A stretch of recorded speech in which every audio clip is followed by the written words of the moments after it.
Hello everyone, this is Laura, City Scrapper. Thank you so much for joining me on my channel today. Today I have a layout that I made for a Punched Out Thursday to die for. For this layout, I'm using some papers that were made by 49 in Market, and they're from the Vintage Artistry in Color collection.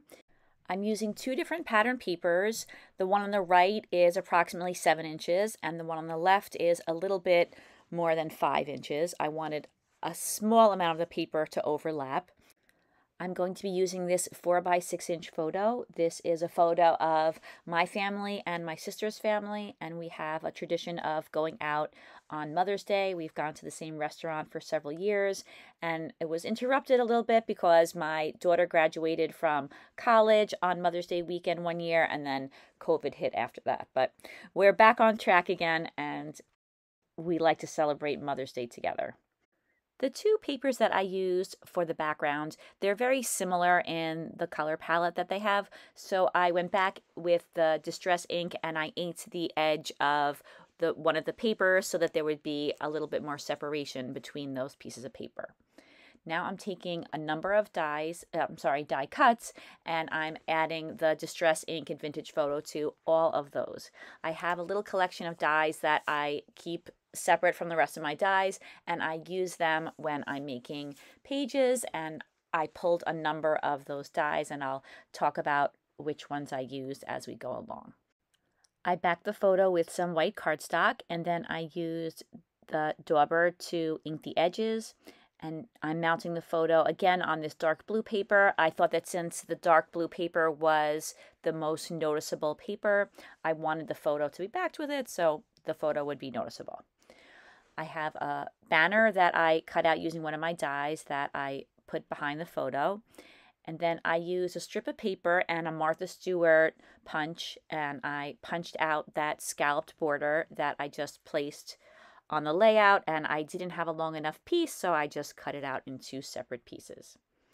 And then it was clear that that banner was not big enough, so I cut it and I extended a little bit using a piece of white cardstock. And now that looks a little bit better. I use a die to cut out the scallop circle at the top, and the die that I used to cut out these scallops that I put underneath the photo, that is an LDRS die. And I got that a long time ago on a great clearance sale, and I absolutely love it. I cut out one scallop in pink and one in green, and I layered the pink on top of the green. I also used dies to cut out some tags. I cut out 2 small ones and 2 larger ones. And the shape that I'm cutting now was also cut out using a die. I cut that not quite in half, but I cut it into 2 pieces, and I'm using the 2 pieces in different spots on the layout. Because that's the darkest color, I want to be careful about the balance of that color because your eye goes right to that darker blue.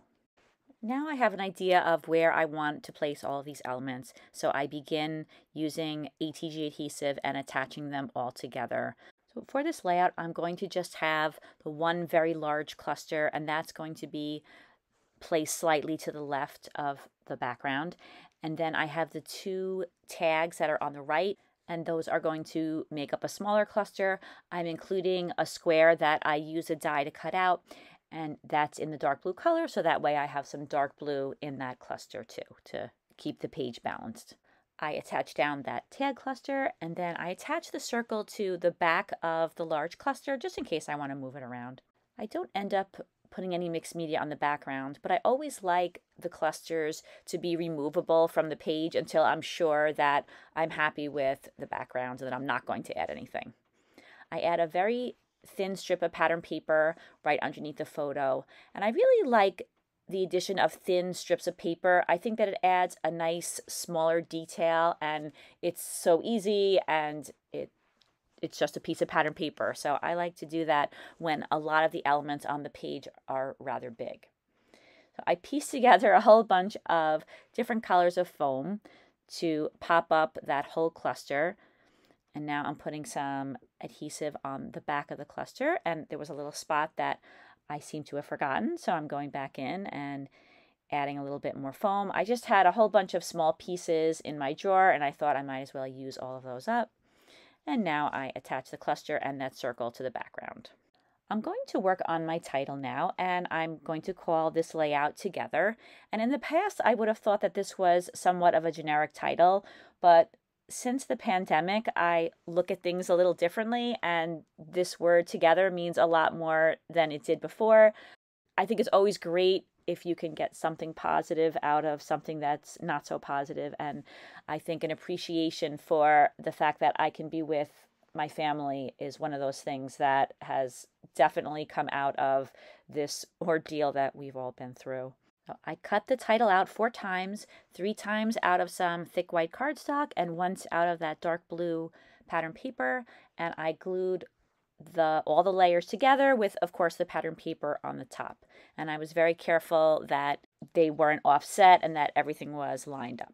Now I'm adding another very thin strip of paper next to the scalloped border. The thin strip I put under the photo, that was a blue piece of paper, and then I used green paper for the strip that I just cut out and put next to the border punch.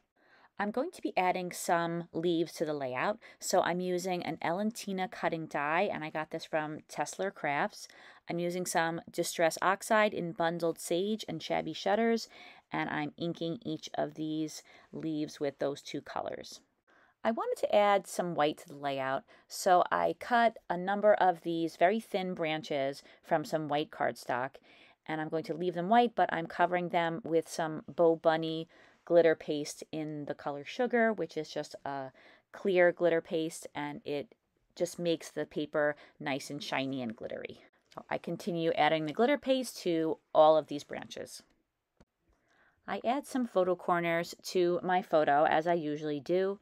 I used EK Success Scalloped photo corner punch, and I punched out a photo corner for all 4 of the corners. I don't always put them on all 4 corners, but if I have a square or a rectangle photo, I do usually put photo corners. To me, the layout just doesn't look finished without them. So I ink the edges of each one of these, and then I attach them down to the photo. Now I'm going to be using some Prima flowers. I had a really nice pack of white but very shiny and glittery white flowers, so I thought that these would be a nice addition to the layout. I like to bring elements to my title from other parts of the page, so I was thinking that putting a small flower by together would help to tie everything together. But even after peeling off one of the layers of the smallest flower, I felt that it looked too bulky next to the title. So I decided to just put the flowers in 3 different places on the layout, but I am going to add the leaves to the 3 clusters, and then I'm also adding some, as you could see, to the title. I really like this die. It creates 2 branches. One is a little smaller, one is a little larger, that are attached to each other, so you could either use them as is, or you can cut them into pieces and have a smaller and a larger branch. So I do a little bit of both on this layout. And then once I have the leaves where I want them, I go back in with these small white branches. And in most cases, I'm cutting them and making them smaller and just adding little touches of them to the flower and leaf clusters that are there. You could see the leaf die that I use to the left of the layout. I use a lot of dies on this page, and the ones that I know the manufacturer of, I've mentioned, and I'll also put that information in the description box, but there are quite a few dies that I don't know the manufacturer of. I didn't use to save the packaging for my dies. I store all my dies on magnetic sheets, so I used to just throw away the packaging once I had placed them on those sheets. So unfortunately, I don't know all of them, but as I said, I will always let you know when I do know the manufacturer. I don't know if I mentioned it, but the Together die, that's from Elizabeth Craft Designs, and they had an incredible Black Friday sale. They had a whole bunch of dies that were only $1, and quite a few of them were titles, so I picked up pretty much every title that they had, and I've been getting a lot of use out of them. I absolutely love them, and I love the flourishes and the fonts that they use on their title dies. So you could see that it takes me quite a while to arrange each of these clusters to get the layering just right and to get all the pieces exactly the way I want them. I go around the layout with my glue and I attach all of the clusters down to the page. And now I am ready to add some butterflies to the layout. These were all fussy cut out from one of the pattern papers. I only have pattern papers for this collection. I would like to buy the collection pack, but right now I just had a couple of pattern papers. So I am popping up the butterflies on some foam. I just put a small piece of foam on their wings and some adhesive down the center, and then I press down on the center, and then the wings will pop up a little bit. And I really like the pop of color that these butterflies add to the layout. I think that it's just what it needed to bring it to life a little bit. So I add quite a few butterflies. And I mainly center them around the clusters that are already on the layout, but you could see that off to the right of the photo, I added some butterflies kind of flying freely on that right side of the page. There wasn't much there, so I thought that it would be a good idea to add those to that spot. And then I was thinking that the space of the left-hand side of the photo looked a little off, so I thought it would look better to cut out another one of those shapes that's on the right and on the top of the layout and put it on the other side of the photo. I pop it up on some foam because the rest of that cluster is popped up on some foam. So then I decided that I wanted to move one of the butterflies that was on the top to the bottom. I thought that it looked too much like there were 3 butterflies in a line, and I didn't like the way that looked at the top. So I decided that I would take another butterfly and put it closer to the butterfly that was at the top. I don't like to have 3 butterflies evenly spaced with each other. I like to group 2 of them and have another one a little bit further away, and that's not just with butterflies, that's with any embellishment. I wanted to add some pearls to the centers of these butterflies. I've been doing this a lot lately. I get these strips of pearls from the Eyelet Outlet, and I find they come in very handy on scrapbooking layouts. I also put some larger self-adhesive pearls on those blue die cuts that surround the photo, and I like that little touch as well. I wanted to add something to the tags, but I didn't really want to add string or twine, so I decided that I would add some bows. And I got these in the sewing department in the store rather than the scrapbooking section. And they also have a very tiny pearl in the center. And I hadn't yet attached down the title, so I'm using the Distress ink in Vintage Photo. Like I inked most of the other things on the page, I ink the title as well. And then I add some gel glue to the back of it, and I'm careful to coat the whole back of it with gel glue so none of the little parts end up sticking up later on. And then I just place that right back down on the layout where I had it before. And that is the final touch that I add to the layout. And here are some close-ups. In the description box, you'll find links to the channels of all the other ladies who take part in A Punched Out Thursday to Die For: Kathy F., Ronnie Sue, Sonia, Dorothy, and Scrappy Kathy. If you enjoyed this video and you would like to, I would appreciate it if you could give me a thumbs up. It really helps out my channel.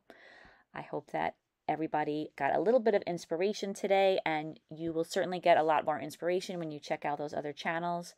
I am so appreciative of every like and everyone who subscribes to my channel and watches my videos, and thank you so much for those wonderful comments.